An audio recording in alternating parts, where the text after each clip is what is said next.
तो भारत और पाकिस्तान की बातचीत शुरू होने वाली है कुछ ही देर बाद। हम सीधे चलते हैं, अभिसार हमारे साथ मौजूद है। अभिसार, आपसे जानना चाहेंगे कि सचिव स्तर की बातचीत के 2 राउंड्स हो चुके हैं। जाहिर सी बात है कि खाका तैयार कर लिया गया होगा बातचीत का, क्योंकि आज मंत्री मिल रहे हैं, विदेश मंत्री मिल रहे हैं। क्या है उसमें? देखिए नवजोत, बातचीत किस दिशा में जाएगी, कोशिश यही रहेगी कि एक सकारात्मक नोट पर तमाम चीजें यहां संपन्न हो। और यही वजह है कि अभी तक जो जानकारी मिल रही है उसके मुताबिक दोनों ही विदेश मंत्री अलग अलग प्रेस कॉन्फ्रेंस करेंगे। विदेश मंत्रालय की एक विज्ञप्ति के मुताबिक 2:30 बजे एसएम कृष्णा संवाददाताओं को हैदराबाद हाउस से एक प्रेस कॉन्फ्रेंस को संबोधित करने वाले हैं। और उसके बाद बताया जा रहा है कि पाकिस्तानी विदेश मंत्री हिना रब्बानी खार जो हैं शाम को करीब 6 बजे पत्रकारों से रूबरू हो सकती हैं। तो दोनों साझा प्रेस कॉन्फ्रेंस नहीं कर रहे हैं, मगर मैं आपको बता दूं कि इस्लामाबाद में जब पिछली बार दोनों देशों के विदेश मंत्री मिले थे तब भी इसी तरह का असमंजस था, मगर फिर वो आखिरकार एक मंच पर आए। और जब वो एक मंच पर आए थे तो आपको याद था किस तरह का ड्रामा हुआ था, किस तरह से तल्ख बयान शाह महमूद कुरैशी ने अपनी तरफ से दिए थे और माहौल काफी गर्मा गया था। और फिर लगातार दोनों देशों के कूटनीतिक संबंध जो हैं नीचे चले गए। अब हिना रब्बानी खार जो कि नए विदेश मंत्री हैं, पाकिस्तान पुरजोर कोशिश कर रहा है अपनी एक धर्मपंथी छवि को पेश करने की।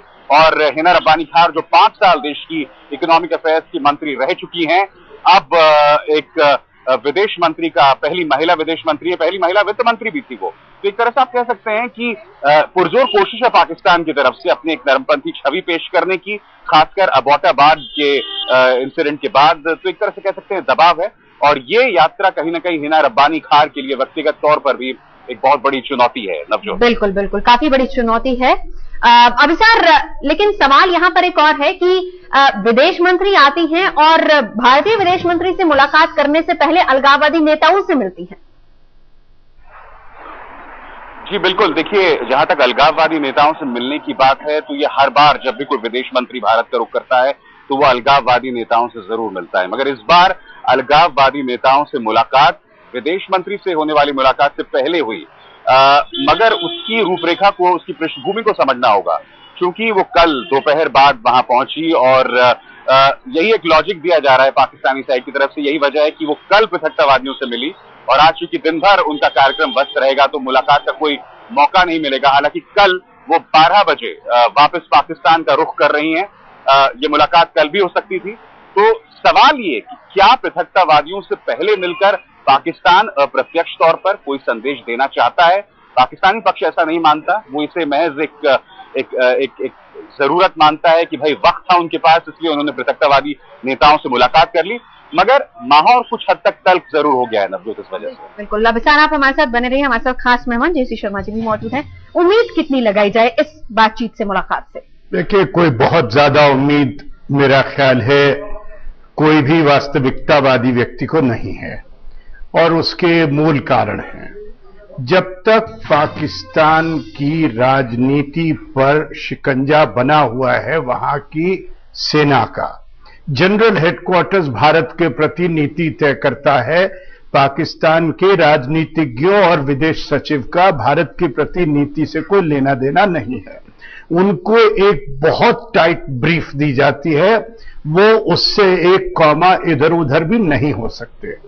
तो जब एक मंत्री इस तरह की टाइट ब्रीफ के साथ आता, पॉलिटिकल लेवल पे, राजनीतिक स्तर पे आप ऑफिशियल से ऊपर उठकर बात किस लिए करते हैं कि उनके पास एक व्यापक ब्रीफ होती है। यहां जो है मंत्री भी व्यापक ब्रीफ के साथ नहीं आता है।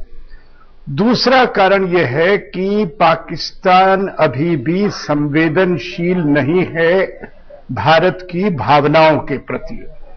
उनको ये शायद क्योंकि लोकतंत्र का अनुभव नहीं है तो इसलिए उन्हें यह अनुभव नहीं है कि ये लोकतांत्रिक देश में जन भावना के विपरीत कोई भी नेतृत्व अधिक नहीं जा सकता है जी। और बंबई के बाद में जो है भारत में जन भावना पाकिस्तान के प्रति बहुत ही खराब है कि ये जब तक उसके ऊपर कोई कार्रवाई भी नहीं होती है तो हमारी जनता को ये एक धारणा हमारी है कि ये हमारे से शांति के मामले में केवल दिखावा है। अभी आने से 2 रोज पहले हाफिज सईद ने कैसा बयान दिया तो मैं समझता हूं कि कोई छोटी मोटी प्रगति, क्योंकि दोनों विदेश सचिवों में कल हुई है बात, पर बहुत बड़ी कोई प्रगति की कोई बात बनने वाली दिखती अपेक्षा नहीं